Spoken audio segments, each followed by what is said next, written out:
तो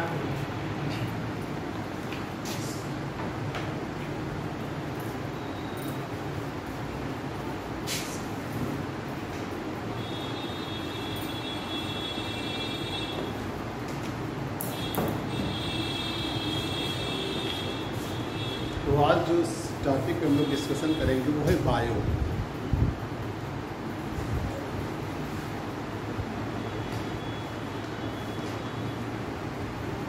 बायो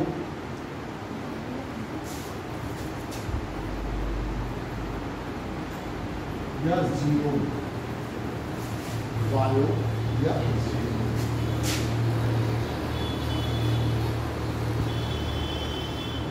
इसमें हम सबसे पहले जिस टॉपिक पे चर्चा करेंगे, जो हमारा सब टॉपिक रहेगा, वो meaning and definition of biome रहेगा।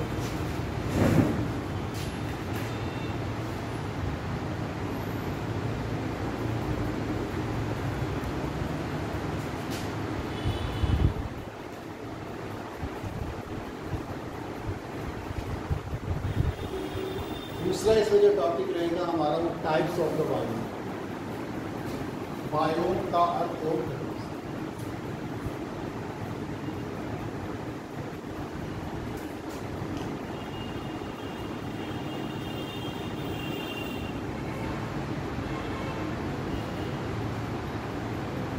टाइप्स ऑफ बायोम, बायोम के प्रकार।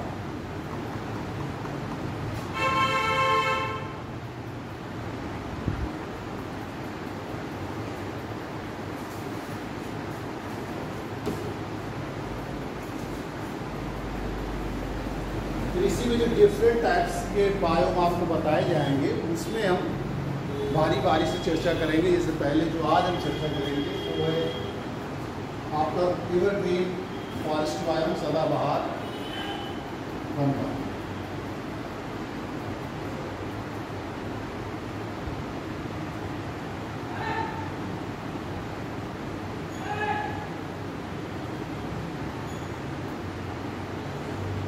सदाबहार ये खासतौर से जो इक्वेटर है,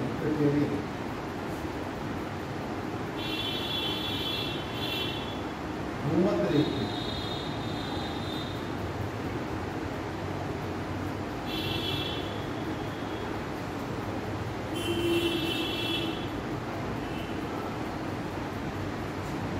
दूसरा इसे मानसूनी पतझड़,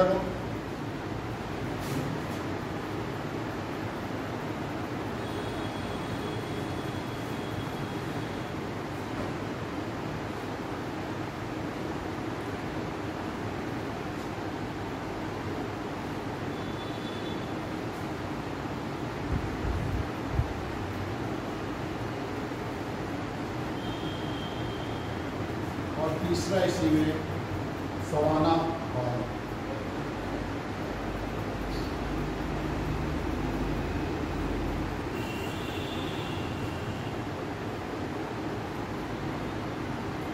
आज इतनी चर्चा करें, अगर समय मिला तो डेजर्ट बायोम भी चर्चा। तो इसमें सबसे पहले बायोम क्या है, मतलब बायोम आज हमारा जो डिस्कशन का टॉपिक है वो बायोम है। और बायोम में सबसे पहले हम जानेंगे कि बायोम का अर्थ क्या है, उसकी परिभाषा क्या है।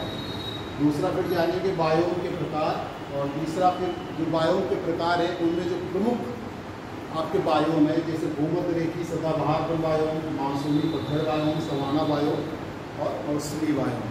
तो इनके विषय में आज हम चर्चा करेंगे। तो firstly we know about the biome. What is the biome? Biome क्या है?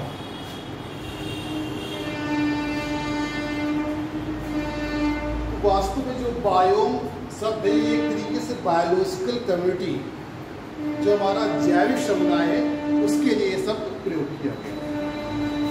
जो हमारी बायोलॉजिकल कम्युनिटी है, बायोलॉजिकल कम्युनिटी से मतलब क्या हुआ कि जो जैविक समुदाय है, जिनमें जीव के लक्षण, सजीव के लक्षण, जैसे हमारे वनस्पति और प्राणी। तो बायोम में जो मुख्य रूप से शामिल करते हैं वो वनस्पतियों और प्राणियों, पौधों और प्राणियों।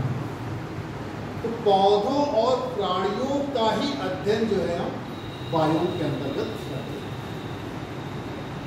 ये बात आपको समझ में आ गई कि बायोम में मुख्य रूप से हम किसी भी पारिस्थितिकी तंत्र, एक तरीके का लार्ज इकोसिस्टम होता है, बृहद पारिस्थितिकी तंत्र होता है, जिसमें हम सामूहिक रूप से पौधों और जंतुओं, प्राणियों का अध्ययन।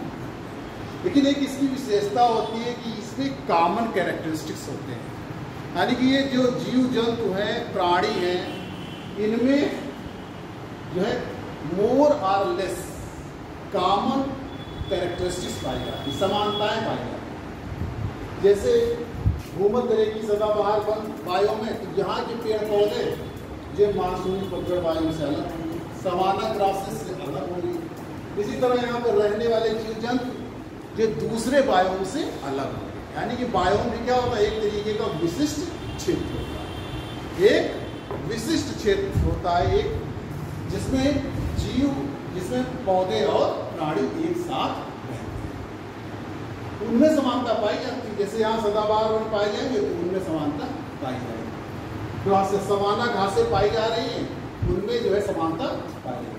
तो आपस में वो कम या ज़्यादा, यानी कि more or less, having more or less common characteristics, जो है वो कॉमन समानताएं या उनकी जो विशेषताएं होती है उनमें समानता।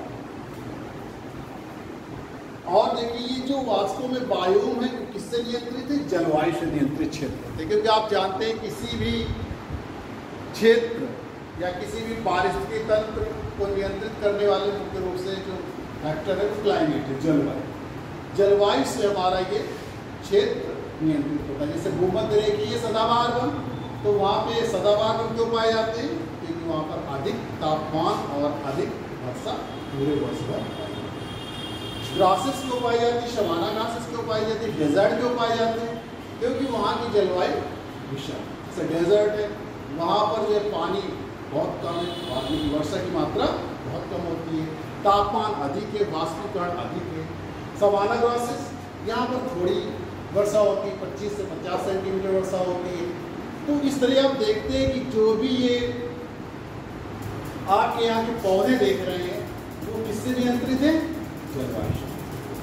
जैसी रेनफॉल, जैसी टेम्परेचर होगा, ठीक, मुख्य रूप से। बाकी ऐसा नहीं कि सॉइल से भी ये नियंत्रित है और वाटर ऑफ द सप्लाई से नियंत्रित है, यूजमा से नियंत्रित है, बहुत सारे जो इसके फैक्टर्स है। लेकिन मेन जो क्लाइमेटिक फैक्टर्स है, जो मेन फैक्टर्स है वायु को नियंत्रित करने वाला, वो है क्लाइमेट, जलवायु।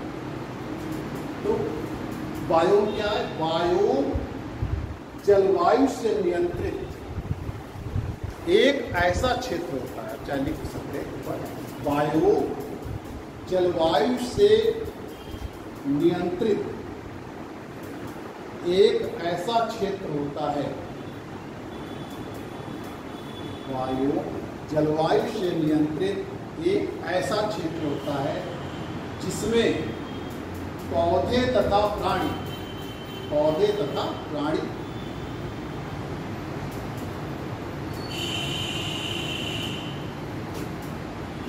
समान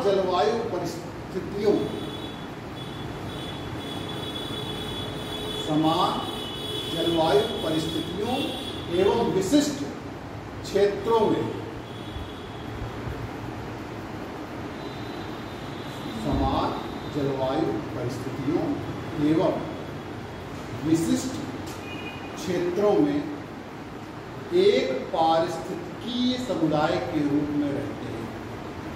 एक पारिस्थितिकीय समुदाय के रूप में, फिर से सुनिए, बायोम जलवायु से नियंत्रित वह क्षेत्र है या ऐसा क्षेत्र है जिसमें पौधे तथा प्राणी समान जलवायु परिस्थितियों एवं विशिष्ट क्षेत्रों में एक पारिस्थितिकी समुदाय के रूप में।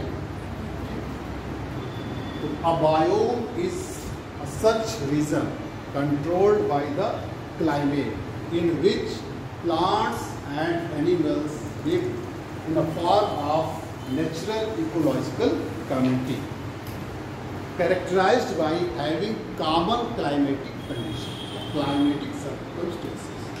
जो आपको हमने भी हिंदी में बताया वही सेम है इसमें, ठीक। तो बायोम वह क्षेत्र है, आप एक लाइन आप किसी सुनिएगा, बायोम वह क्षेत्र यानी कि एक इसका विशिष्ट क्षेत्र होता है जिसमें प्राणी तथा पौधे और प्राणी समान जलवायु परिस्थितियों, यानी कि वहाँ की क्लाइमेटिक कंडीशन कैसी, समान जलवायु परिस्थितियों व विशिष्ट क्षेत्रों में एक पारिस्थितिकी समुदाय के रूप में, यानी कि उस पारिस्थितिक तंत्र का क्या वो समुदाय है, कम्युनिटी। आई बात समझ, इसकी एक लाइन में आपको बायोम की डिफिनेशन जो है उससे पूरा क्लियर हो जाएगा। अगर आपने किसी भी चीज़ की डिफिनेशन समझ ली तो फिर उसका पूरा कॉन्सेप्ट समझने में आपको दिक्कत नहीं होगी। तो बायोम जो है जलवायु से नियंत्रित क्षेत्र, यानी कि मुख्य रूप से और चीज़ों से भी नियंत्रित है, लेकिन मेनली किससे नियंत्रित है, जलवायु से नियंत्रित, जिसमें प्राणी और पौधे यानी कि प्लांट्स एंड एनिमल्स रहते हैं। क्या उनकी विशेषता है, हैविंग कॉमन क्लाइमेटिक कैरेक्टरिस्टिक, यानी कि समान जलवायु परिस्थितियों, जैसे सदाबहार वन है तो ये किस तरह के क्लाइमेट में रहते हैं, उष्ण एवं आर्द्र, यानी कि high temperature and high rainfall की कंडीशन में सभी लोग रह रहे हैं। तो सभी जितने भी पौधे हैं उनकी जलवायु परिस्थितियाँ क्या है, समान, उच्च तापमान और उच्च वर्षा। जैसे डेजर्ट में सभी के लिए परिस्थितियाँ समान है क्लाइमेट, क्या, कम वर्षा और उच्च तापमान, अधिक वाष्पोत्सर्जन या अधिक वाष्पीकरण और कम वर्षा और उच्च तापमान। तो ये क्या है, आपने बताया कि जो है कॉमन क्लाइमेटिक सर्कमस्टेंसेस, यानी कि जो जलवायु की परिस्थितियां हैं वो जो भी पौधे और जंतु वहाँ पर रह रहे हैं उनके लिए समान है। तभी आपने कहा कि बायोम जो है ऐसा क्षेत्र है, बायोम ऐसा जलवायु से नियंत्रित क्षेत्र है जिसमें प्राणी तथा जंतु समान जलवायु परिस्थितियों एवं विशिष्ट क्षेत्र। अब वो क्षेत्र विशिष्ट हो, आपने बता दिया कि भूमध्य रेखा, यानी कि भूमध्य रेखा के निकट वाला क्षेत्र। आपने बता दिया प्रेरी रीजन, प्रेरी घास क्षेत्र, तो वो क्षेत्र क्या हो गया, विशिष्ट हो गया। मानसूनी रीजन, आपने उसको बता दिया कि वो मानसून का क्षेत्र है। भूमध्य सागरीय क्षेत्र, तो ये क्या हो गया, विशिष्ट क्षेत्र। ये विशिष्ट क्षेत्र में एक प्राकृतिक पारिस्थितिकी समुदाय के रूप में रहते हैं, यानी कि यहाँ पर जो है ये प्रकृति के द्वारा है, ये जीव जंतु जो है किसके द्वारा है, प्रकृति के द्वारा। भले मानव हस्तक्षेप हो रहा है लेकिन पारिस्थितिकी समुदाय के रूप में रहते हैं, प्राकृतिक पारिस्थितिकी समुदाय के रूप में, समझिए। अब बायोम क्या है, बायोम एक तरीके का बृहद इकोसिस्टम होता है। Biome is a large type of ecosystem in which we study the plants and animals, जिसमें हम बोथ प्लांट्स और एनिमल, जीव और मतलब प्राणी और पौधे दोनों का हम अध्ययन, एक तरीके का ये क्या है, इकोसिस्टम। और भूमध्य रेखा की सदाबहार वन क्या था, तो ये क्या है, इकोसिस्टम, पारिस्थितिक तंत्र। और इस पर किसके बारे में अध्ययन करेंगे, जीव जंतुओं के बारे में, वनस्पतियों के बारे में, यानी कि वहाँ की वनस्पतियाँ किस प्रकार है, वहाँ पर वनस्पतियों के कितने स्तर पाए जाते हैं, ऊंचे वृक्ष पाए जाते हैं, नीचे वृक्ष पाए जाते हैं, लताएं पाई जाती हैं। तो different types of the characteristics of the vegetation are studied.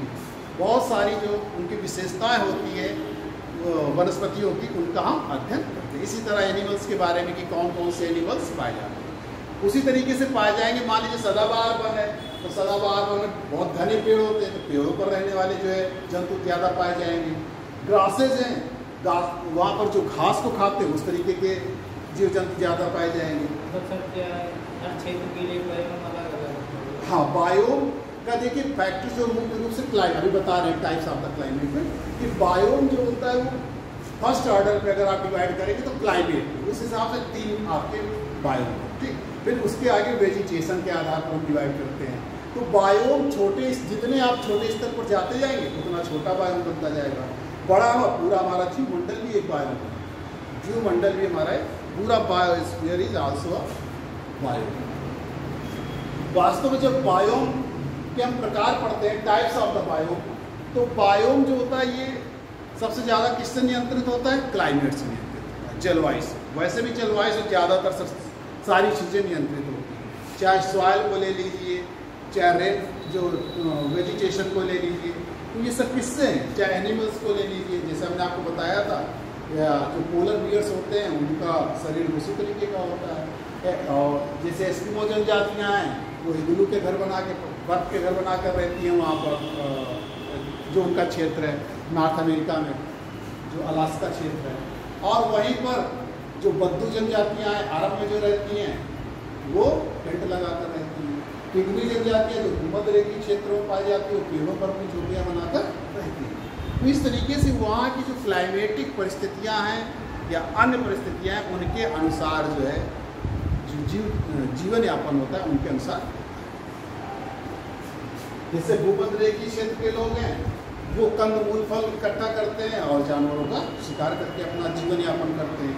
वहीं पर एस्किमो जो जनजातियाँ रहती हैं वो मुख्य रूप से जो है व्हेल मछली पकड़ते हैं, वहाँ पर व्हेल मछली का शिकार करते हैं और कंद मूल फल थोड़ा कम मात्रा में इकट्ठा करते हैं। तो जहाँ जैसे जिसकी परिस्थितियाँ हैं, जैसे बद्दू जनजातियाँ टेंट लगा कर रहते हैं, वो अपने छोटे छोटे जानवर पालते हैं, बकरियाँ हैं, भेड़ हैं, ऊँट हैं, इनको पालते हैं और उनसे अपना जीवन यापन करते हैं। इस तरीके से जैसी क्लाइमेटिक कंडीशन होती है वैसे ही मानव अपना जीवन यापन करता है। जैसे हमने आपको बताया कि क्लाइमेटिक कंडीशन जो है गेहूँ लगाने की है, तो आप चावल क्यों नहीं लगाते, आप तो गेहूँ लगाते हैं क्योंकि वैसी जलवायु की परिस्थितियाँ नहीं है। गेहूँ के उत्पादन के लिए कम तापमान और कम वर्षा चाहिए, चावल के लिए अधिक वर्षा और अधिक तापमान चाहिए, इसलिए चावल की खेती जो आप लगाते हैं जून जुलाई में करते हैं।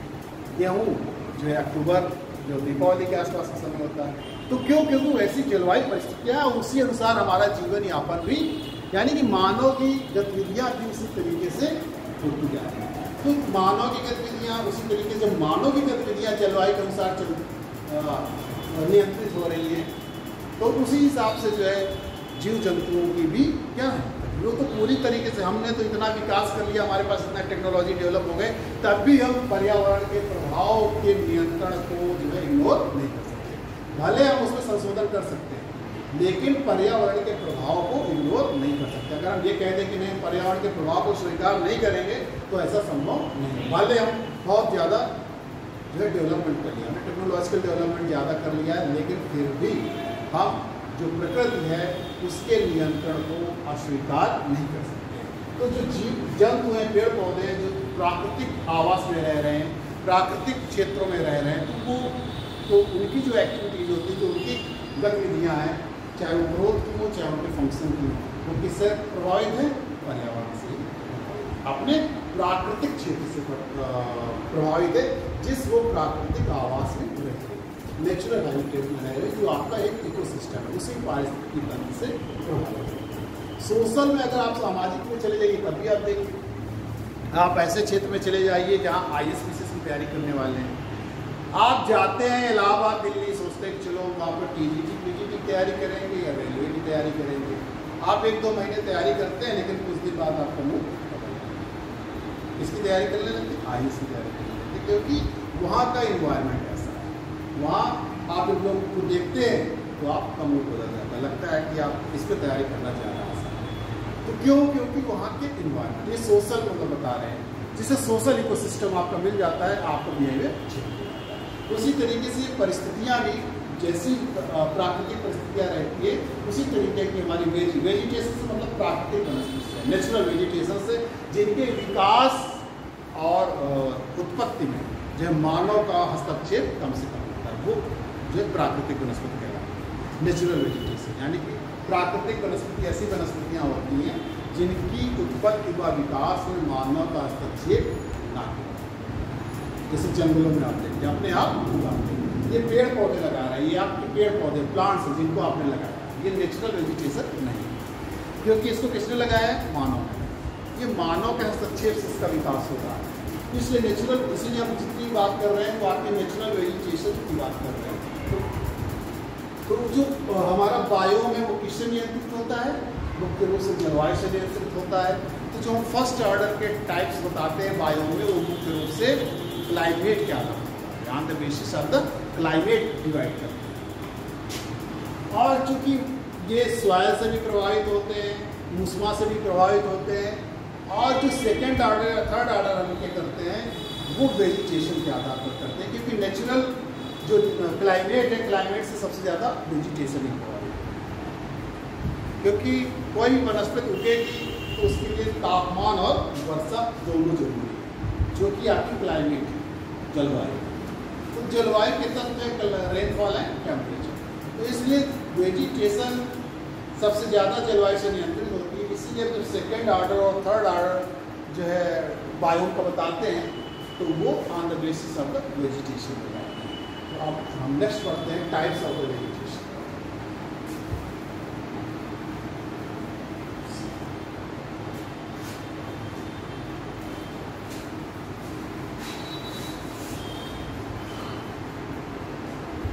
टाइप्स ऑफ बायोम के या जीनोम के भी कहते हैं।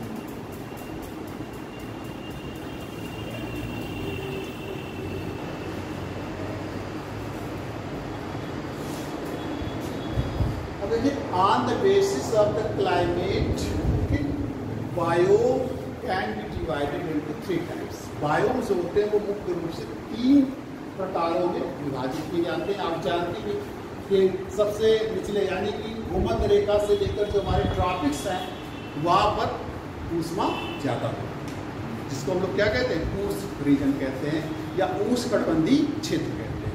फिर 30 अंश से 60 अंश के बीच में क्या पाया जाता है, हमारा शीतोष्णकटिबंधीय टेम्परेट जोन पाया जाता है।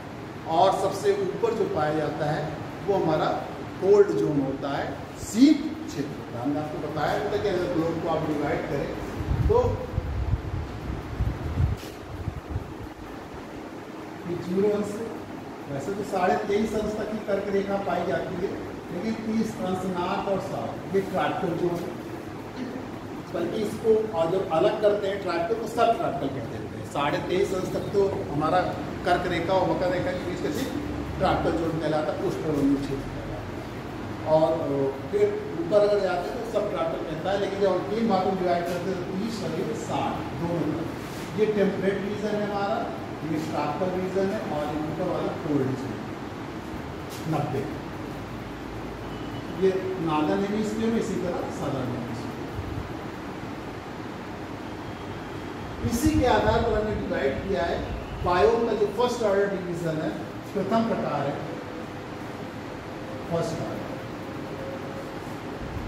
इसको प्रथम श्रेणी कहते हैं।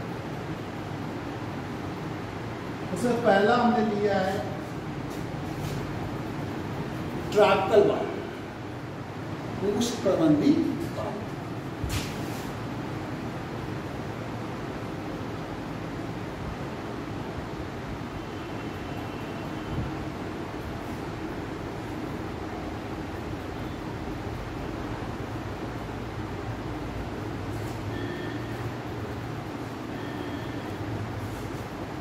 दूसरा जो हमने लिया है वो टेम्परेट, शीतोष्ण वायु, टेम्परेट वायु।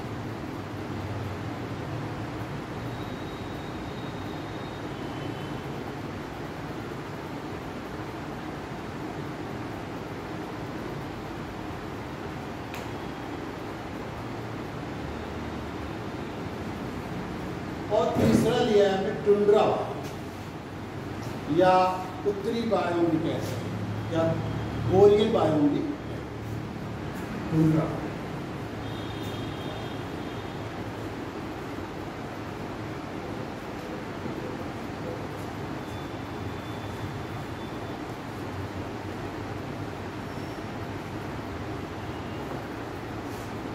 ये हमारे on the basis of the climate, जलवायु के आधार।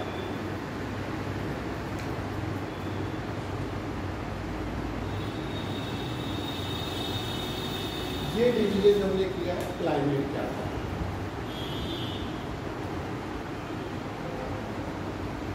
अब हम इसी का सेकेंड ऑर्डर डिवीजन कर रहे हैं जो वेजिटेशन के आधार।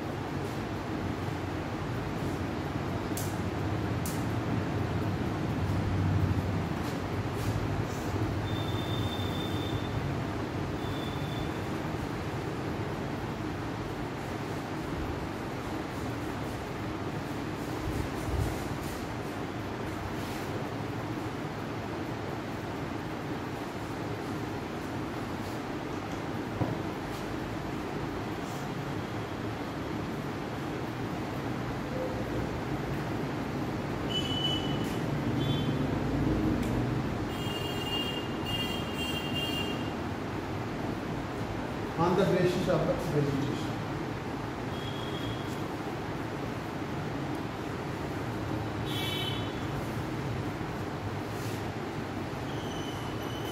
वनस्पति के आधार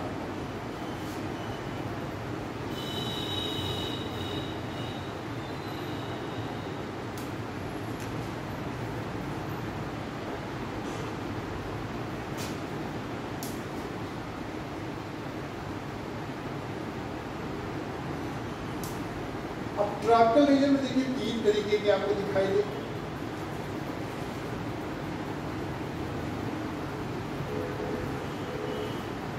एक आपको फॉरेस्ट बायोम जो मुख्य रूप से ट्रॉपिकल फॉरेस्ट बायोम, ठीक, उष्णकटिबंधीय वन बायोम।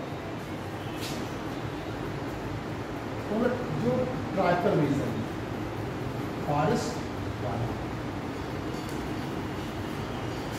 One biome.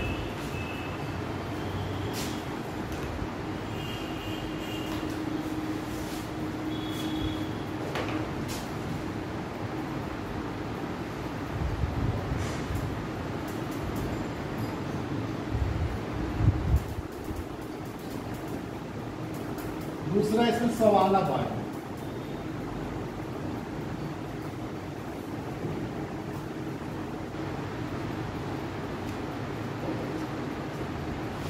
और तीसरा इसमें डेजर्ट मोस्टली।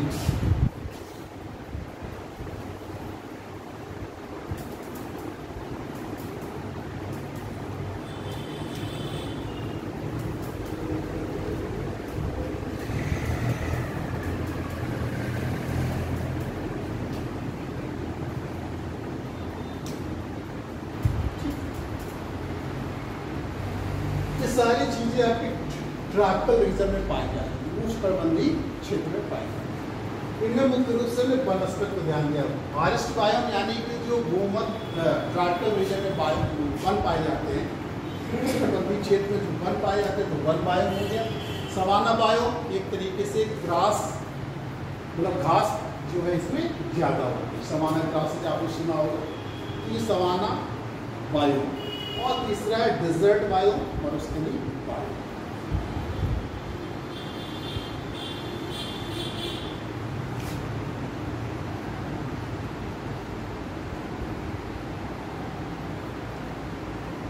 अब जैसे ऊपर जाते हैं 30 से 60 इसके बीच टेम्परेट रीजन, शीतोष्ण बायोम। इसके भी जैसे नीचे जाएंगे तो आपको मिलेगा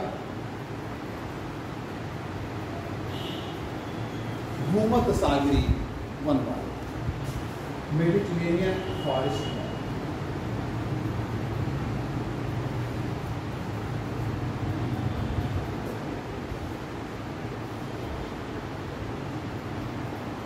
भूमध्य सागरीय वन।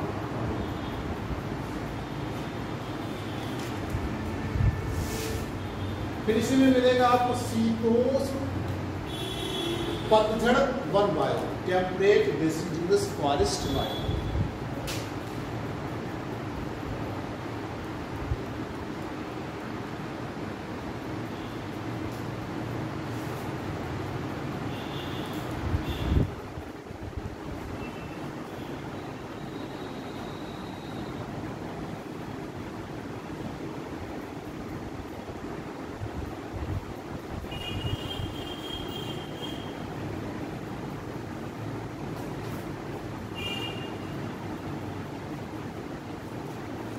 इसमें मिलेगा आपको शीतोष्ण घास बायोम, शीतोष्ण ग्रासेस बायोम यानी टेम्परेट ग्रासेस।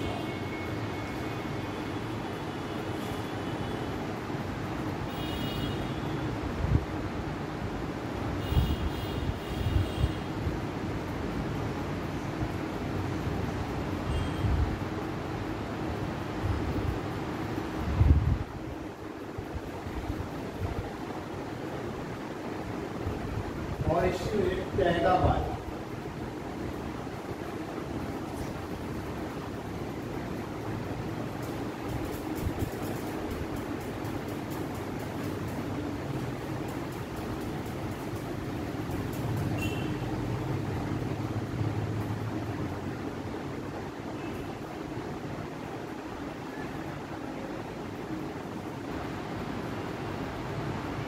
टुंड्रा बायोम में आपका आर्कटाइक, आर्कटिक,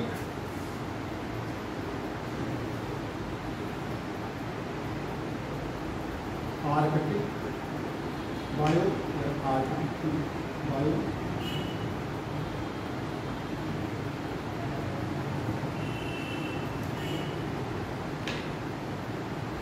और दूसरा इसमें अल्पाइन।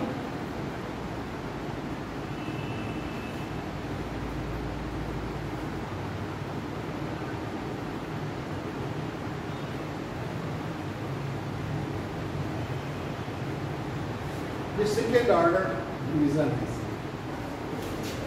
फर्स्ट ऑर्डर तो क्लाइमेट के आधार पर किया, जैसे हमने बताया कि 3 तरीके की क्लाइमेट आपकी पाई जाती है। मुख्य रूप से उष्णकटिबंधीय जलवायु पाई जाती है, ठीक।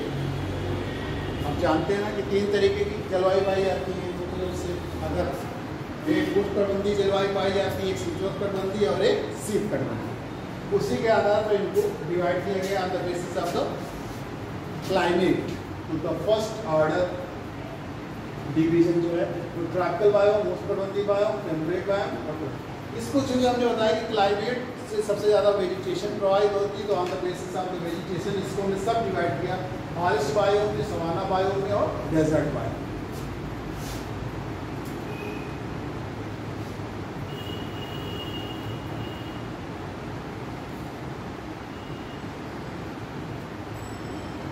अब अगर इनको चाहे तो आप इनके थर्ड ऑर्डर भी कर सकते हैं।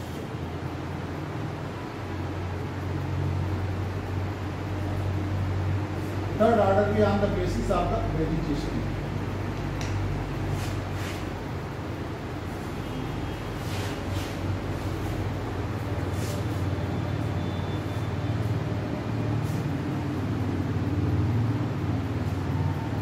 ये देखिए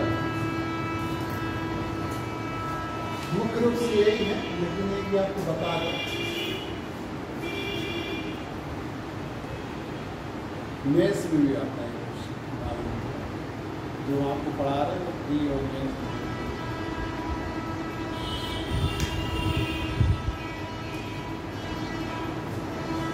अब फॉरेस्ट बायोम में आप देखिए कि ट्रॉपिकल से अगर आप जाएंगे, भूमध्यरेखीय क्षेत्र से जाएंगे ऊपर की तरफ, तो हमको जो जो वन मिलेंगे वो इसके अंतर्गत आते हैं।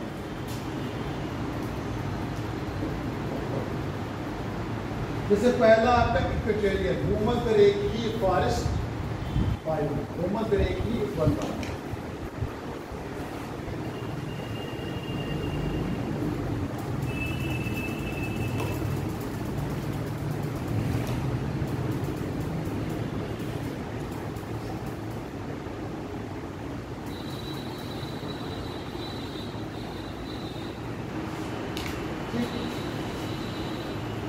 इसको हम लोग सदाबहार वन भी कहते हैं, एवरग्रीन।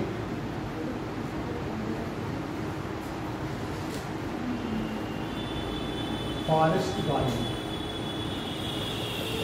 सदाबहार वन बायोम। इसी का दूसरा सेमी एरिड, सेमी एवरग्रीन, अर्ध सदाबहार।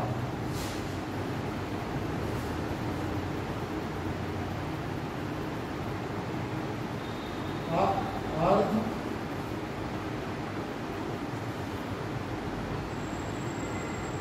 सदाबहार वन बायोम।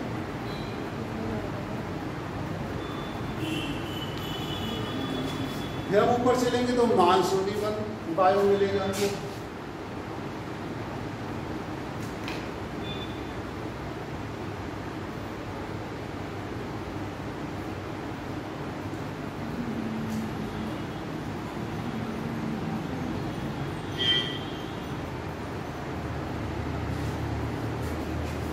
इसी तरीके से मानसून बायोम, माउंटेन फॉरेस्ट या पर्वतीय बायोम, माउंटेन फॉरेस्ट बायोम।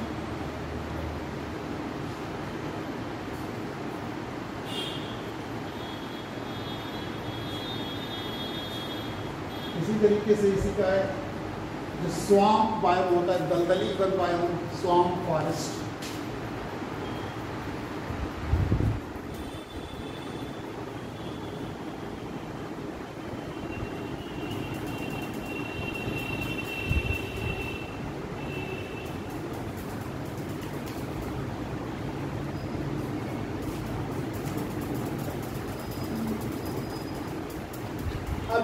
ये तो फॉरेस्ट बायोम का होगा। अब सवाना में भी दो तरीके के, एक फॉरेस्ट बायोम है, ग्रासेस बायोम।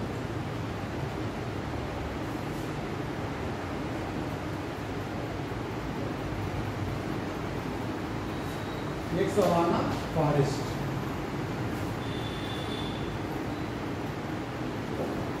दूसरा सवाना ग्रासेस बायोम। सवाना वन बायोम, सवाना घास बायोम। इसी तरह से डेजर्ट में आपका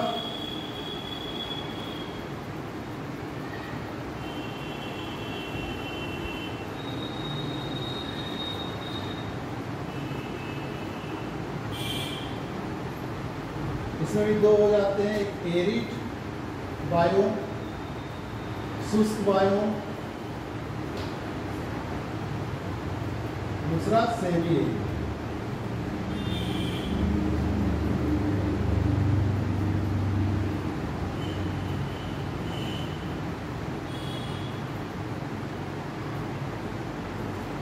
शुष्क बायोम और शुष्क।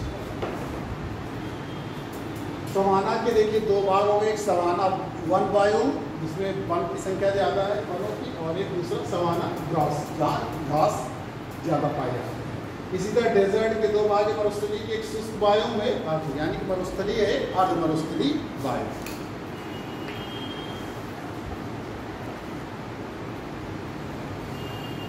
ये थर्ड आर्डर है। वैसे हम लोग की चर्चा करेंगे, थोड़े की चर्चा करेंगे, तो सबकी चर्चा करना संभव नहीं है।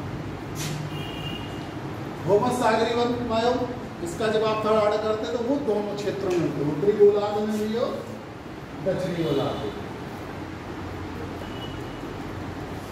उत्तरी गोलार्ध, नॉर्दर्न हेमिस्फीयर,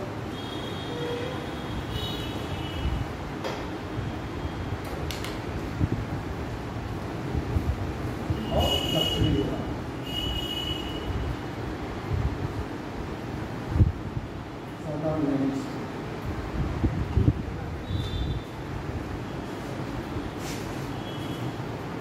क्या होता है तो भूमध्य सागरी जो जैसे जलवायु पाई जाती है दोनों गोलार्ध में पाई जाती है, उत्तरी गोलार्ध में भी दक्षिणी गोलार्ध। तो उसी अनुसार इसको दो भागों में कर दिए गए, उत्तरी गोलार्ध दक्षिणी गोलार्ध। जब पढ़ेंगे तो केवल भूमध्यसागरीय वन बायोम एक साथ पढ़ेंगे, अलग अलग नहीं पढ़ेंगे, अलग अलग पढ़ने बहुत सा। शीतोष्ण पतझड़ वन बायोम जो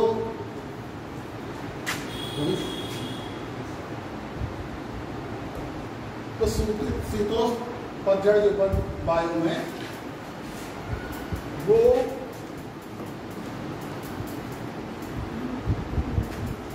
आपके दो क्षेत्र में पाएंगे। उसमें एक तो आपका नॉर्थ अमेरिका हो गया, उत्तरी अमेरिका में, ठीक।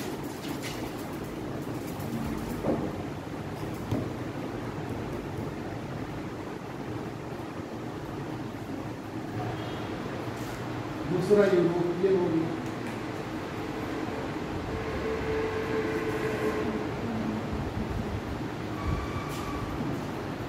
शीतोष्ण में तो बहुत सारे हैं, अभी हम इसको पढ़ाएंगे। ये देखिए इम्पोर्टेंट है, इसको जब चार मतलब कल पढ़ाएंगे, अभी तो आज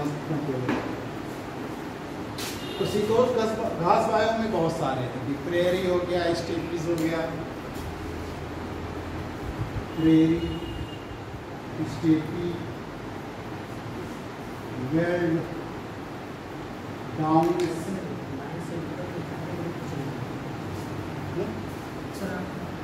प्रेरी हो गया, स्टेपी घास के मैदान हो गए, पंपास अर्जेंटीना में हो गया, वेल्ड साउथ अफ्रीका में हो गया, डाउन्स ऑस्ट्रेलिया में। तो ये सारे क्षेत्र prairie, steppe, pampas, weld, down, इसको डिटेल में पढ़ाएंगे एक बायोम के रूप में दिया। टैगा बायोम जो है नॉर्थ जो है जो अमेरिका है वहाँ पर, और एशिया जो एशियाई क्षेत्र है या यूरो एशिया।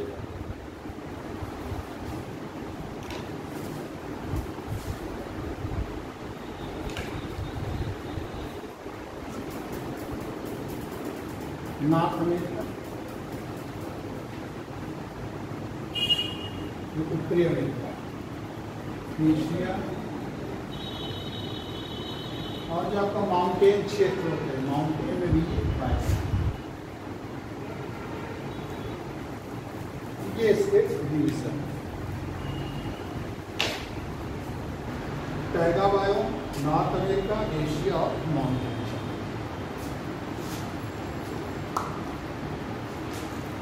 जो अब चर्चा करेंगे मुख्य रूप से इनमें जो आपके एग्जाम के लिए महत्वपूर्ण है।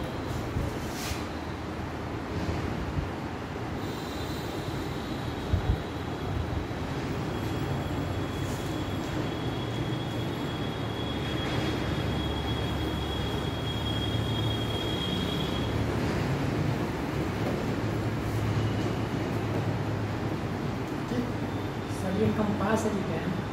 कंपास, कंपोज पाई जाती है ब्राजील में, जो ट्राइकल इस तरीके से सवाना के तरीके से, वर्ल्ड के नीचे डाउन से, जो ऑस्ट्रेलिया में पाई जाती है। इसके बारे में डिटेल में पढ़ाएंगे और मैप बना के बताएंगे क्या कहाँ पे कौन सी घास पाई जाती है, जो एग्जाम में आता है। ये तो आपको बता दिया कि आपको जानकारी हो जाए। और इसमें जो मुख्य रूप से आपको बायोम की डिफिनेशन जाननी और बायोम का डिवीज़न जानना था कि बायोम को सबसे ज़्यादा कौन प्रभावित करता है, तो क्लाइमेट। ये एग्जाम में क्वेश्चन आता है कि बायोम को सबसे प्रभावित करने वाला कारक कौन सा, तो इसमें आप लगाएंगे जलवायु। चलिए फिर आगे बढ़े। हम लेते हैं सर पहला फॉरेस्ट में जो मुख्य रूप से इम्पॉर्टेंट है, इक्वेटोरियल फॉरेस्ट बायोम, भूमध्य रेखीय वन, सदाबहार। बताए तो नॉर्थ अमेरिका, उत्तरी अमेरिका, टैगा बायोम, और एशिया और माउंटेन क्षेत्र में पाया।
पहला देखते हैं इक्वेटोरियल फॉरेस्ट, भूमध्य रेखीय सदाबहार।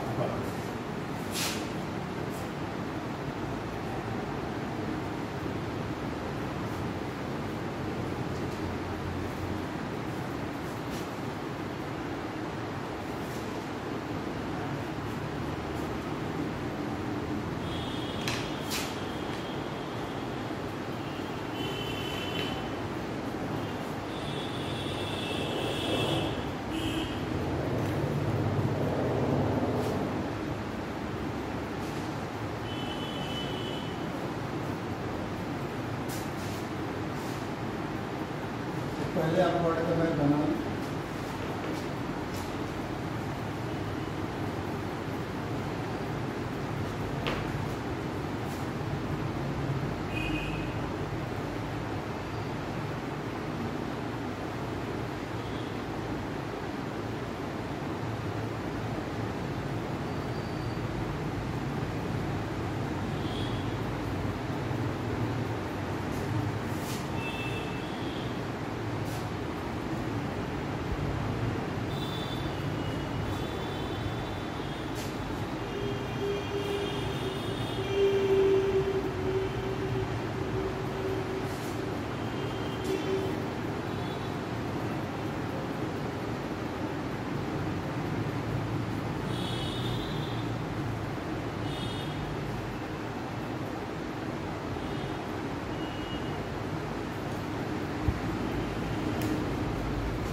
प्रॉपर।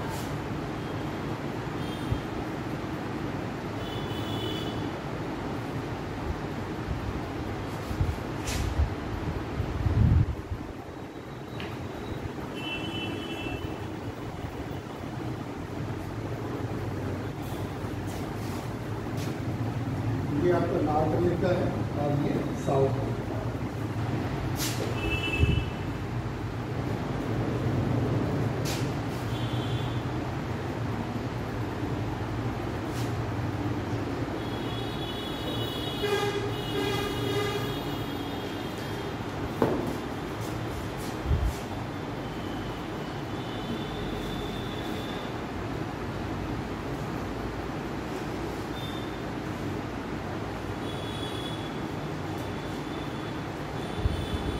आप इक्वेटोरियल फॉरेस्ट की बात हो रही है, भूमध्य रेखा की सतह।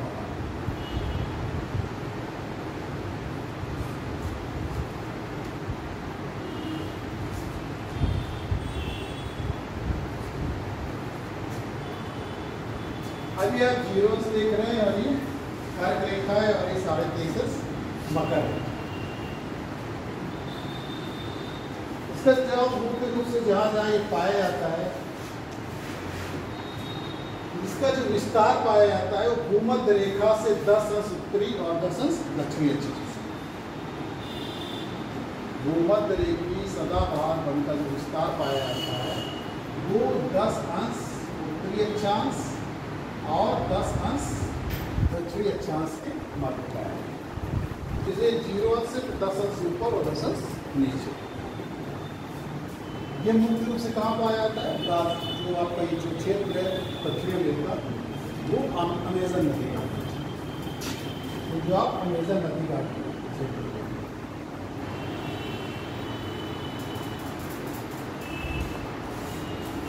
अफ्रीका मुख्य रूप से कांगो, जायरे, केन्या, इसलिए होकर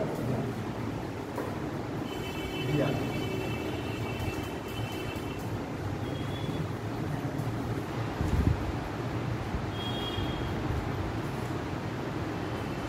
Malaysia, Indonesia, Papua New Guinea, ये मुख्य रूप से इसके क्षेत्र जो जहाँ पर ये भूमध्य रेखी सदाबहार पर पाए जाते हैं।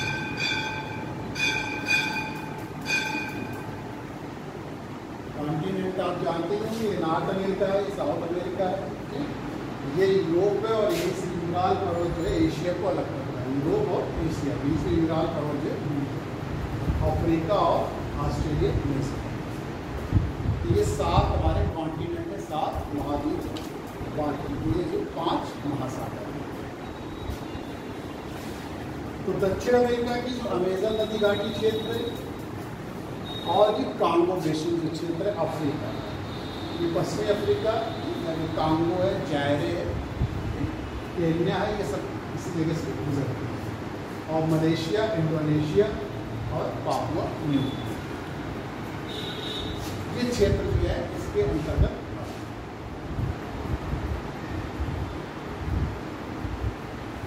कभी कभी आता है एग्जाम में कि भूमध्य रेखीय क्षेत्र के अंतर्गत निम्नलिखित में से कौन सा क्षेत्र नहीं आता है, ये आपको जानना चाहिए। आप देखिए, ये हम बारी बारी से चर्चा करेंगे कि यहाँ की जो क्लाइमेट होती है, वनस्पति होती है, वो तो आप जानते ही, क्लाइमेट, वनस्पति और एनिमल्स, इनके बारे में यहाँ पर चर्चा करेंगे। यहाँ की जो क्लाइमेट है वो कैसी है?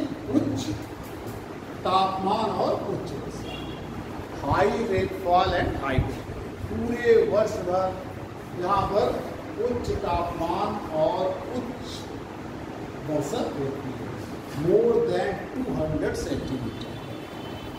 जो वार्षिक वर्षा है, औसत वार्षिक वर्षा वो 200 सेंटीमीटर से अधिक रहती है। तापमान जो है हमेशा 28 डिग्री सेंटीग्रेड से अधिक रहता है पूरे वर्ष भर। हमेशा एक पाई जाती है ग्रीष्म, कभी भी यहाँ शीत ऋतु नहीं पाई जाती। भूमध्य रेखीय क्षेत्र में कभी भी शीत ऋतु नहीं पाई जाती। यहाँ पर कैसी ऋतु पाई जाती है? केवल ग्रीष्म।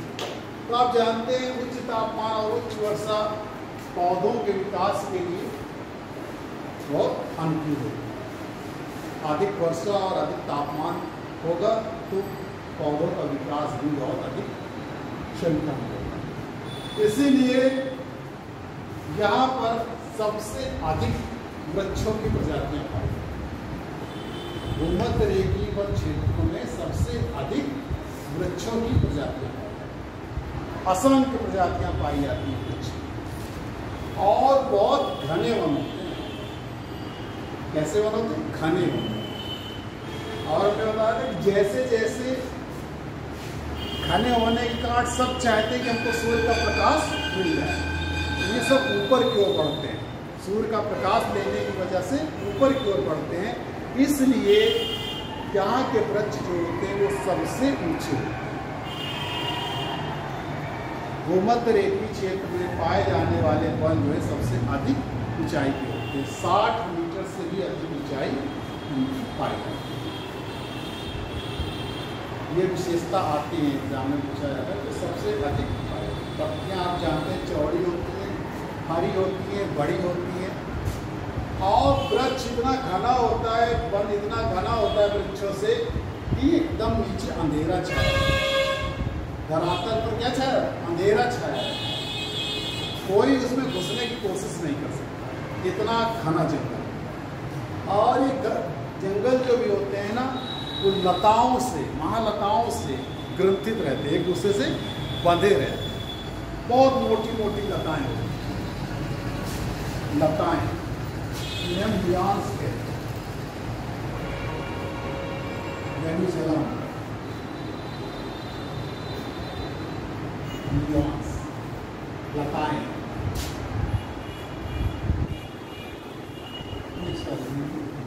लताओं को क्लाइंबर्स कहते हैं। क्लाइंबर्स, महालता, महालताओं को लियान्स। तो आप देखते हैं, कभी कभी आपने देखा होगा कि लताएं जैसे बरगद वरगद पेड़ में देखते हैं, अब ये पेड़ से चलना शुरू करेंगी, ऊपर तक पहुंच जाती हैं, जो वितान होता है सबसे ऊपर पहुंच जाएंगे, फिर नीचे लौटना शुरू करेंगे और फिर जमीन तक आ जाती हैं लताएं। और जो इनसे मोटी होती है, इनसे चौड़ी होती है, वो महालताएं कहलाती। क्लाइंबर्स और लियान्स जो है सदाबहार वनों की मुख्य विशेषताएं, और साथ ही साथ इसमें एपिफाइट्स भी पाए जाते हैं, पर पोषित पौधे भी पाए जाते हैं। आपने अपने आप ही देखा होगा कि पता चला कि पीपल का पेड़ है और उसके ऊपर ही नीम का पेड़ निकला, देखा? एपिफाइट्स कहते हैं, पर पोषित है।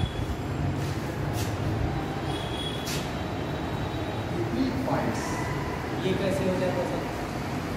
अब जैसे बीज वगैरह पड़ जाते हैं तो वो हो जाते हैं, वहाँ पर खाद पोषण मिलने लगा उससे तो हो जाते हैं। जैसे बीजों का प्रभाव होता है, तो पक्षी भी उड़ते रहते हैं, हवाएं चलती रहती हैं, तो उनसे पर पोषित एपिफाइट्स ये आता है। एक बार आई सब पूछा गया था कि पर पोषित एपिफाइट्स जो होते हैं किस बायोम की पहचान है या किस वन की विशेषता है। तो एपिफाइट्स मुख्य रूप से कहाँ पाए जाते हैं? भूमध्य रेखीय क्षेत्रों में। तो ये तीनों चीजें आ चुकी एग्जाम में, लताएं, महालताएं और एपिफाइट्स। आपको ध्यान रखना है कि भूमध्य रेखीय सदाबहार वन बायोम में पाए जाते हैं। चाहे इकोसिस्टम कह दिया जाए, चाहे बायोम कह दिया जाए, चाहे प्राकृतिक क्षेत्र कह दिया जाए, एक ही चीजें आप कंफ्यूज ना होइए। एग्जाम में अगर आपसे पूछ लिया कि भूमध्य रेखीय सदाबहार वन प्राकृतिक क्षेत्र में ये विशेषता क्या है, तो आप ये ना सोचिएगा, तीनों एक ही चीज़ है। चाहे उसको प्राकृतिक क्षेत्र कहते हैं, हमने कहा ना एक विशिष्ट क्षेत्र होता है, चाहे पारिस्थितिक क्षेत्र हो जाए, हमने आपको ये बताया कि एक पारिस्थितिक समुदाय के रूप में रहे, और चाहे पारिस्थितिक तंत्र कहते हैं और चाहे वायु, तीनों एक ही, सब एक ही चीज है। अब इनके जो वृक्ष होते हैं उनके 5 स्तर पाए जाते हैं। इनके 5 स्तर देखने को मिलेंगे। सबसे ऊंचे जो वृक्षों का स्तर होता है जिसे लोग लेवल 1 कहते हैं, स्तर 1, ये वास्तव में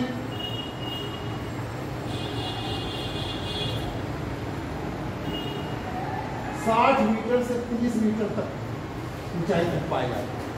30 से 60 जो पहले स्तर पे, जैसे मतलब ये भी एक बार एग्जाम में आया है कि भूमध्य रेखीय क्षेत्र में सदाबहार वन में कितने स्तर पाए जाते हैं, तो उसमें क्रम से लिखे रहते हैं। तो सबसे पहले बड़े वृक्ष पाए जाते हैं, लेकिन ऐसे क्वेश्चन आईएएस में ही आते हैं, छोटे मोटे एग्जाम में बड़े स्तर या बड़े वृक्ष हो गए और लेवल स्तर।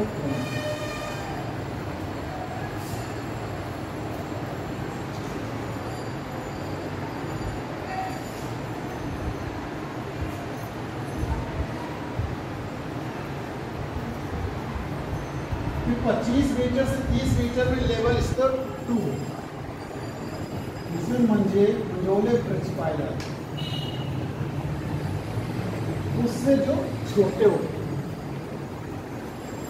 लेकिन जिसको क्राउन कहते हैं, मुकुट कहते हैं, वहां तक ये भी पहुंच जाते हैं। एक तो सबसे ऊपर रहते हैं नितान जिसको बोलते हैं, और दूसरा मुकुट क्राउन कहते हैं, वो यहाँ। फिर तीसरा जो है इसमें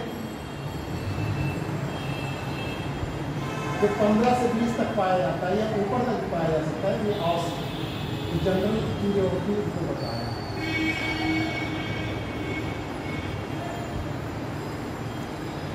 ये छोटे वृक्ष पाए,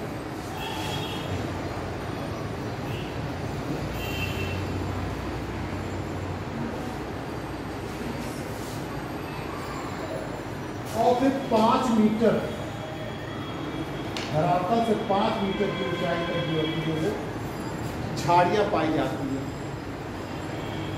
वो स्तर 4 है, और स्तर 5 मीटर धरातल से थोड़ी ऊंचाई पर जो होते हैं हमारे शाक, जो परपोषित पौधे होते हैं, शाकीय पौधे होते हैं, छोटे छोटे पौधे वो धरातल के लिए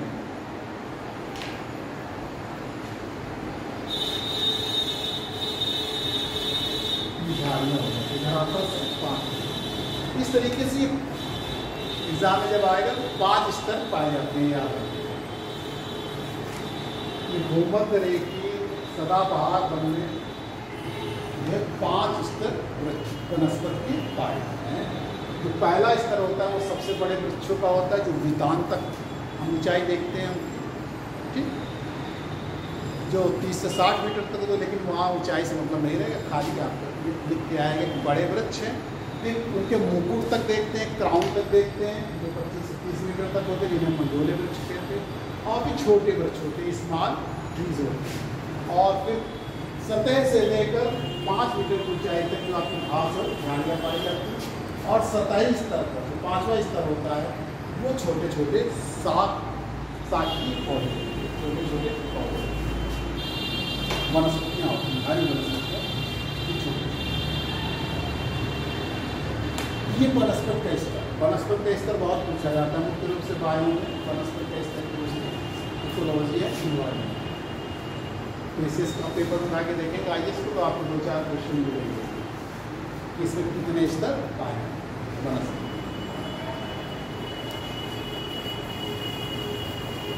अब इसमें देखिए जो जीव जंतु पाए जाते हैं, जो वनस्पति जो एनिमल्स पाए जाते हैं, वो भी विभिन्न प्रकार के। ठीक, वैसे स्तर इनका ही बताएगा, लेकिन स्तर एग्जाम में चूंकि आता नहीं, और वो किसी ने डिवीजन किया, किसी भूगोलवेत्ता ने या वैज्ञानिक ने, तो उसने कर दिया, किसी ने 5 स्तर बता दिए, किसी 6 स्तर, लेकिन आपको बस याद रखना है कि यहाँ पर कौन कौन से जीव जंतु पाए जाते हैं, ज़्यादा नहीं। तो ऊपर जो सबसे पाए जाते हैं वो कीट भक्षी जो होते हैं, जो कीट होते हैं, और इसमें देखिए इसमें छोटे से लेकर बड़े सब पाए जाते हैं। धरातल पर बड़े बड़े, जैसे आपके बड़े बड़े जो अफ्रीकी हाथी होते हैं, और हिरन भी है इसमें पाया जाता है, शेर पाया जाता है, सांप है, जैसे जो अनाकोंडा होता है, वो सब किसी में पाए जाते हैं। बड़े बड़े पक्षी भी पाए जाते हैं जो ऊपरी स्तर पर रहते हैं, यानी कि कीट भक्षी पौधे जो पक्षी होते हैं वो सबसे ऊपरी स्तर पर पाए जाते हैं, जो कीटों को खाकर रहते हैं। चमगादड़ पाए जाते हैं, दरियाई घोड़ा पाया जाता है जहाँ जल होता है, तो इस तरीके से इसमें छोटे से पक्षियों से लेकर बड़े पक्षी और छोटे जंतुओं से लेकर बड़े जंतु तक पाए।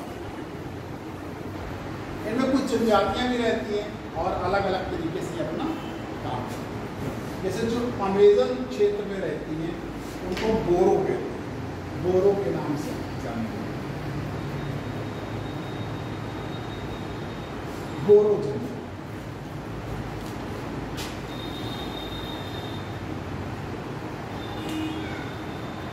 यहाँ पे जो रहते हैं वो पिग्मी कहते हैं, पिग्मी जनजाति। और जो मलेशिया मलाया क्षेत्र में रहते हैं इसके नाम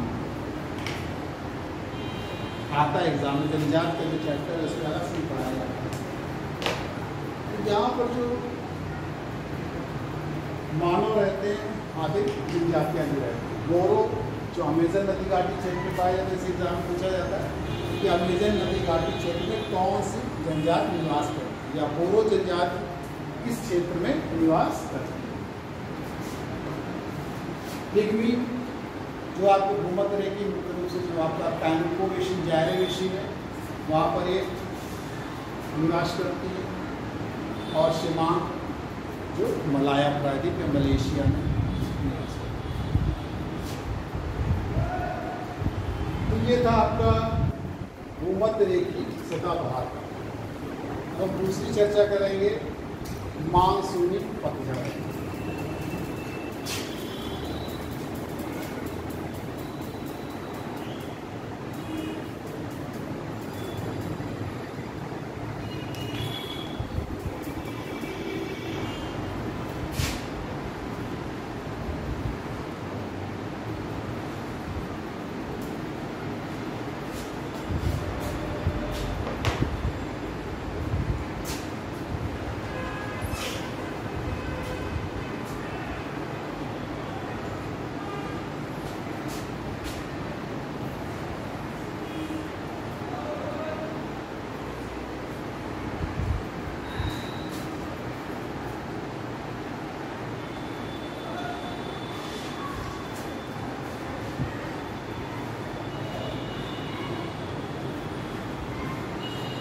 मानसूनी डेसिडुअस फॉरेस्ट, मानसूनी पतझड़।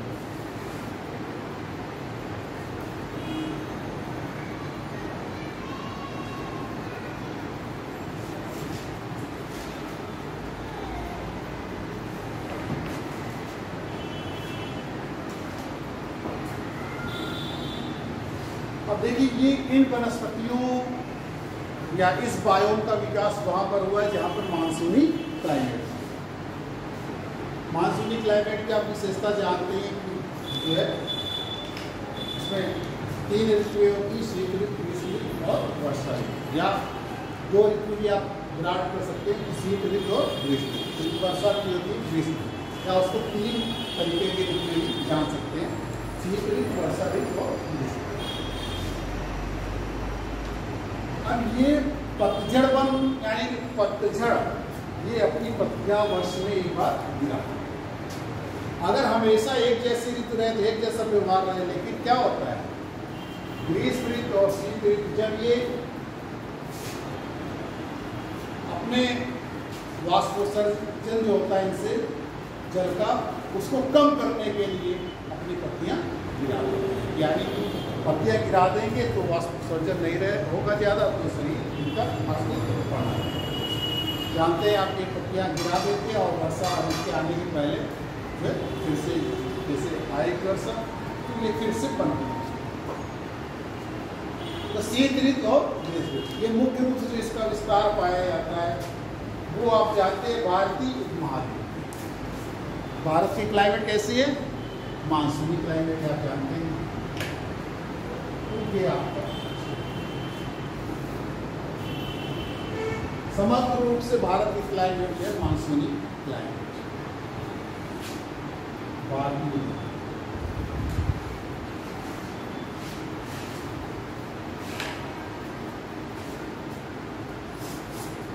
इसी के जो लक्षण देखने को मिलते हैं वो हमको ब्राज़ील में देखने को मिलते हैं, जो हमारा ब्राज़ील का पूर्वी भाग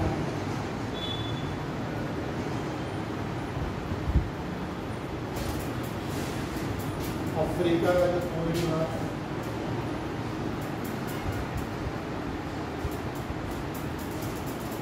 और ये जो संयुक्त राज्य अमेरिका का दक्षिण पूर्वी भाग है, और ये जो चाइना का दक्षिण पूर्वी भाग है,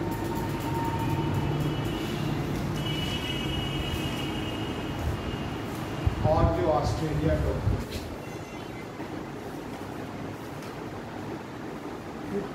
मेन रूप से तो जो क्लाइमेट पाई जाती है वो भारतीय महाद्वीप में ही पाई जाती है, मानसूनी क्लाइमेट। लेकिन उसी तरह की विशेषताएं अन्य जगहों में भी पाई जाती है, जिसे हम छद्म मानसून कहते हैं, सीरो मानसून कहते हैं। और चूंकि उसी तरह की विशेषता पाई जाती है इसलिए इसको मानसून।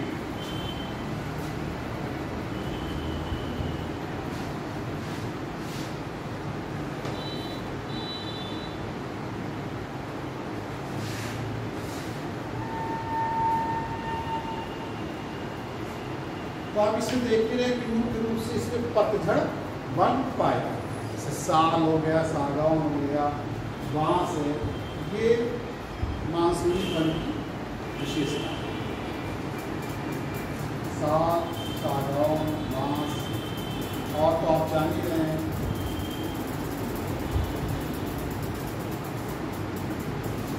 अब इसमें जो स्तर पाया जाता है वनस्पति का, वो 4 स्तर पाए जाते हैं। ध्यान रखिएगा, भूमध्य जो रेखीय सदाबहार है उसमें 5 स्तर पाए जाते हैं, इसमें वनस्पतियों के 4 स्तर पाए जाते हैं। लेवल है 4। पहले लेवल में आपके बड़े वृक्ष हैं, दूसरे इसके लेवल में छोटे वृक्ष हैं, तीसरे लेवल में जो झाड़ियाँ होती हैं, और सतह पर चौथे लेवल में जो आपके जो सतही घासें होती हैं, सतही जो शाक पौधे होते हैं,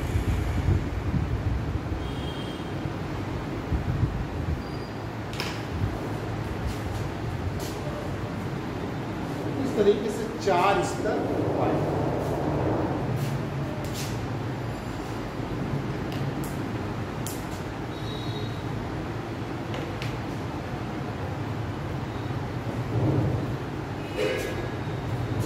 रीजन हमने आपको बता दिया, मुख्य रूप से जो भारतीय वर्ष में एक बार अपनी पत्तियां गिराती हैं। फिर ब्राजील का पूर्वी भाग है, अफ्रीका का पूर्वी भाग है, ऑस्ट्रेलिया का उत्तरी भाग है, संयुक्त राज्य अमेरिका का जो है दक्षिण पूर्वी भाग, और चीन का दक्षिण पूर्वी भाग। इस तरीके से इन क्षेत्रों में इस बायोम का यहाँ पर जो जीव जंतु पाए जाते हैं वो आप जैसे हाथी हुआ, हिरन है, और सांप है, बिच्छू है, जंगली शुअर है, ये सब यहाँ के जीव जंतु।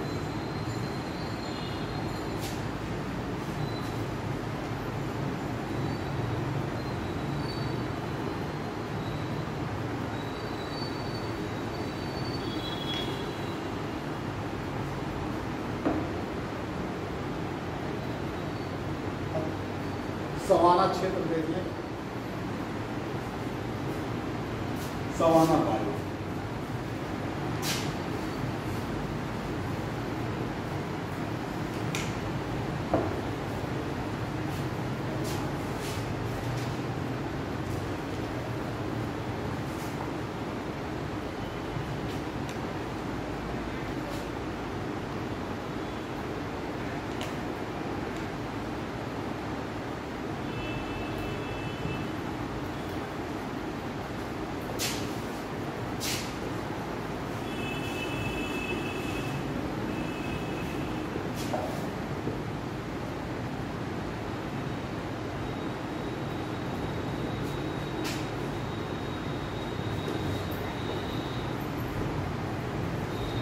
सवाना वन घास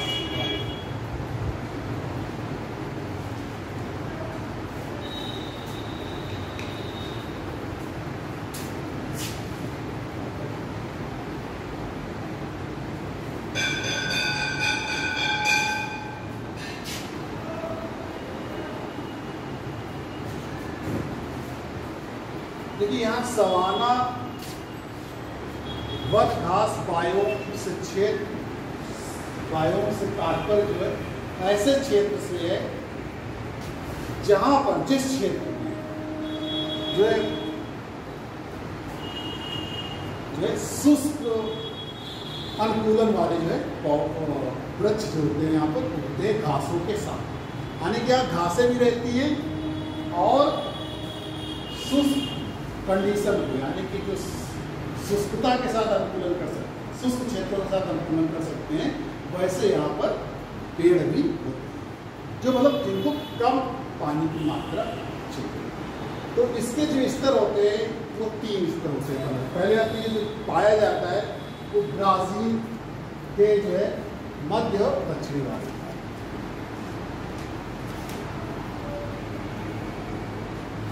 जिसको यहाँ पर सेराडो के नाम से जाना जाता है।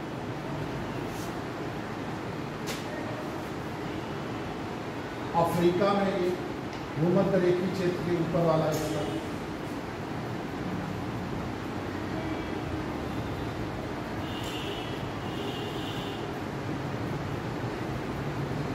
और ऑस्ट्रेलिया के उत्तरी,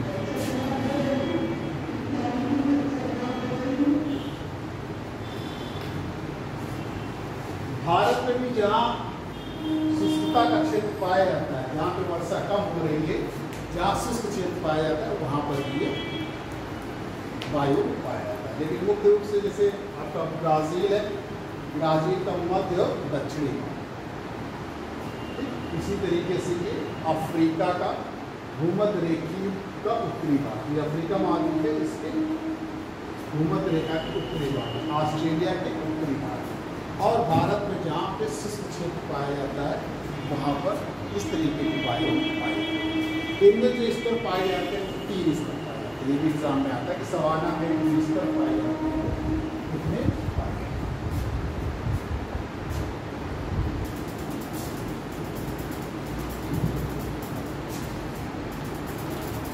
तो सवाना वायु में स्तर 3 पाए जाते हैं। पहले में वृक्ष पाया जाता है, दूसरे में झाड़ियाँ पाई जाती हैं, और तीसरी जो है सतही घासें जो होती है, सतही साग पौधे जो होते हैं।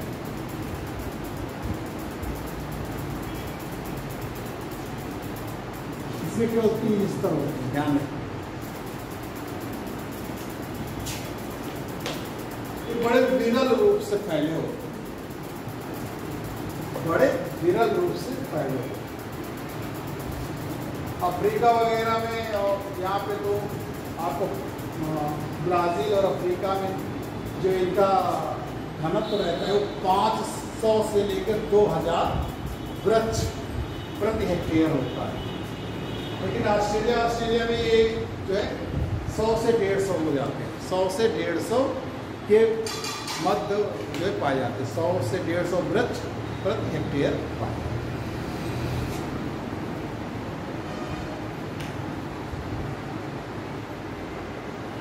इसमें जो मेल रूप से क्वेश्चन आता है, ये आता है कि इसके जो स्तर कितने होते हैं, तो आपको 3 स्तर पाए जाते हैं। यहाँ चूँकि घास के मैदान पाए जाते हैं, घासें ज़्यादा पाई जाती हैं, और पेड़ पौधे विरल रूप से पाए जाते हैं, वृक्ष जो होते हैं दूर दूर पाए जाते हैं। तो इसमें जो जीव जंतु होते हैं वो आसानी से घूम फिर सकते हैं, उनके आवागमन में कोई अवरोध नहीं होता है। जैसे कि आप देखते हैं भूमध्य रेखीय क्षेत्र इतने घने वन होते हैं, वो आने जाने में उनको दिक्कत होती है। तो इसीलिए यहाँ पर छोटे से लेकर बड़े जानवर तक पाए जाते हैं। तो इनको बड़े जानवरों की भूमि कहते हैं, लैंड ऑफ बिग एनिमल भी कहते हैं। क्वेश्चन कभी कभी आता है एग्जाम में कि बड़े जानवरों की भूमि किसको कहा जाता है, किस बायोम को? सवाना बायोम, क्योंकि यहाँ पर घास चढ़ने के लिए मिलती है और पेड़ पौधे दूर दूर रहते हैं, तो वो आवागमन नहीं हो सकता है आसानी से। यहाँ बड़े बड़े आपको सब जानवर आपको मिलेंगे, हाथी है, घोड़ा है, हिरन है, सारे जानवर यहाँ।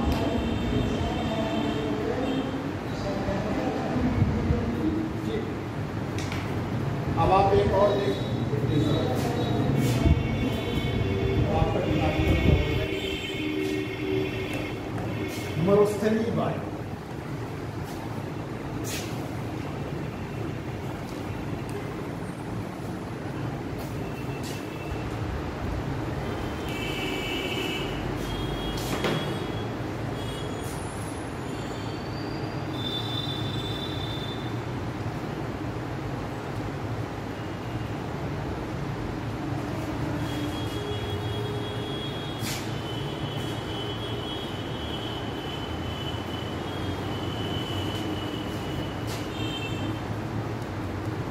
देखिए जो मरुस्थल की विशेषता होती है, जो मरुस्थलीय, हमने आपको बताया कोई भी बायोम होता है मुख्य रूप से क्लाइमेट से निर्धारित होता है। तो मरुस्थल में क्या होता है, तापमान तो अधिक रहता है, वर्षा कम, और तापमान अधिक होने की वजह से जल का वाष्पीकरण भी,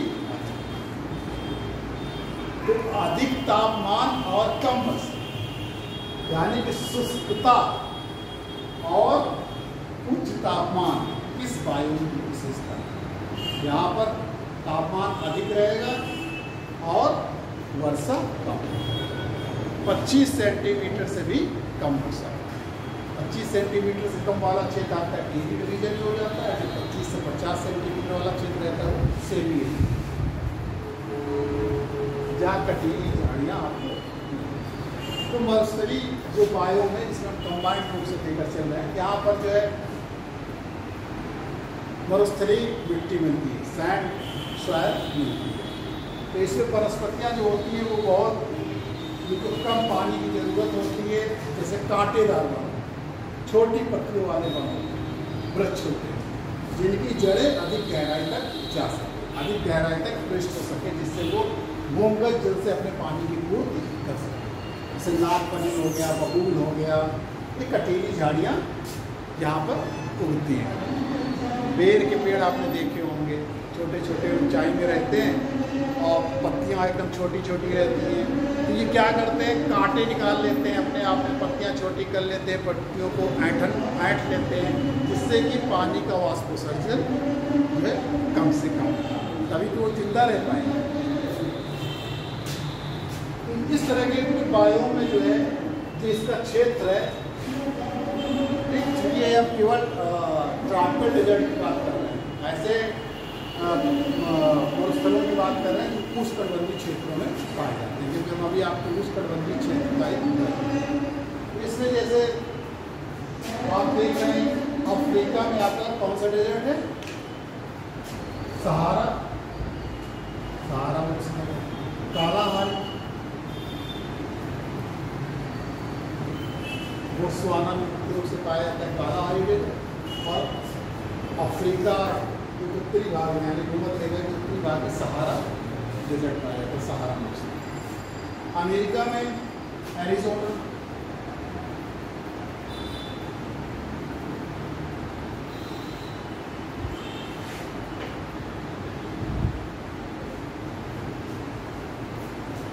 सहारा मौसम तो आप जानते हैं शिखा सबसे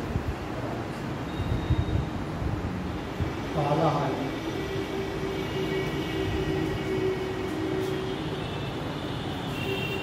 अरब डेजर्ट, अरब मरुस्थल,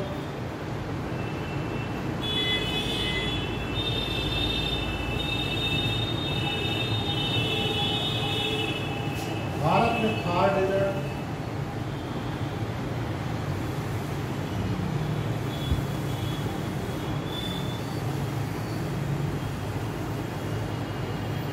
Victoria desert Australia,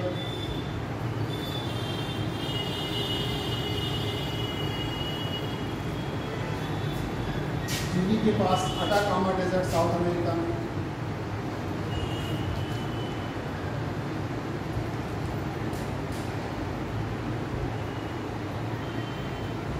Atacama desert,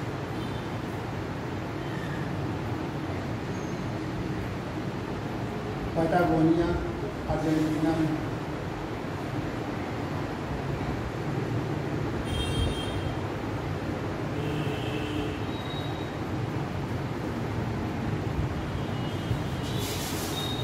ये मुख्य मुख्य मरुस्थल हैं आपको, और मरुस्थल बहुत सारे हैं।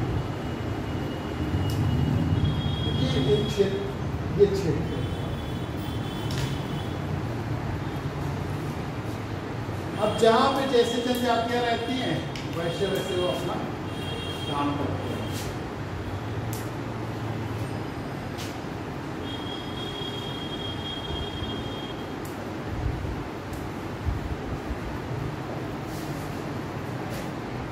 अब इसकी जो वनस्पति वो हमने आपको बताई, इसमें कोई स्तर, एक ही स्तर है, मुख्य रूप से कटीली झाड़ियाँ पाई जाती हैं और कांटेदार वृक्ष भी पाए जाते हैं। इससे नागफनी हो गया, कहीं कहीं पर जो है कभी कभी पानी मिल जाता है जैसे, तो उसी के किनारे किनारे जो है पेड़ पौधे उगाते हैं, वो मरुद्यान जैसे आपको एक उद्यान जैसे दिख जाते हैं, उसको मरुद्यान कहते हैं, ओएसिस कहते हैं। तो वहाँ पर उस पानी की वजह से अगल बगल पेड़ वगैरह उगाते हैं और खेती और छोटी स्तर पर खेती वगैरह हो जाती है, कृषि कार्य। ओएसिस जो मरुद्यान कहलाता है, डेजर्ट में पाए जाते हैं। अच्छा, डेजर्ट में ये भी है कि जितनी गर्मी होती है कि आपको शाम तक रात को जो टेम्परेचर कम हो जाता है, इसलिए दिन का जो तापांतर होता है, ताप का जो अंतर होता है दिन भर का, वो सबसे अधिक पाया जाता है, बहुत अंतर पाया जाता है। यहीं पर सबसे ज़्यादा जो हमारा लीबिया का अल्जीरिया क्षेत्र है, और ठीक अल्जीरिया से पास, तो लीबिया में सबसे अधिक टेम्परेचर जो है नोट किया गया, सबसे अधिक तापमान आंकित किया गया।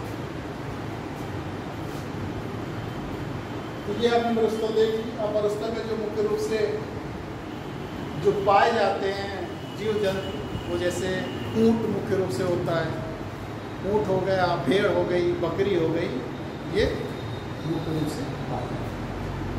तो ये जंतु समुदाय है। अब अगर आप कुछ पूछना चाहें, समय चूंकि हो गया,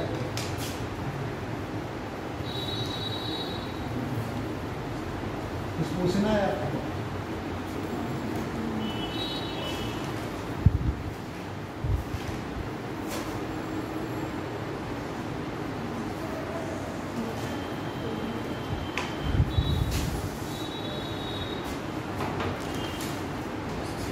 पूछना चाहें तो ठीक। तो हम नेक्स्ट टाइम कल जो है इसके आगे टेम्परेट रीजन में आपको मेडिटेरेनियन के बारे में बताएं, भूमध्य सागरी और खासतौर से जो टेम्परेट ग्लासेस है, शीतोष्ण घास के मैदान में, और टैगा और टोंगा, 4 टॉपिक लेकर ये कल से।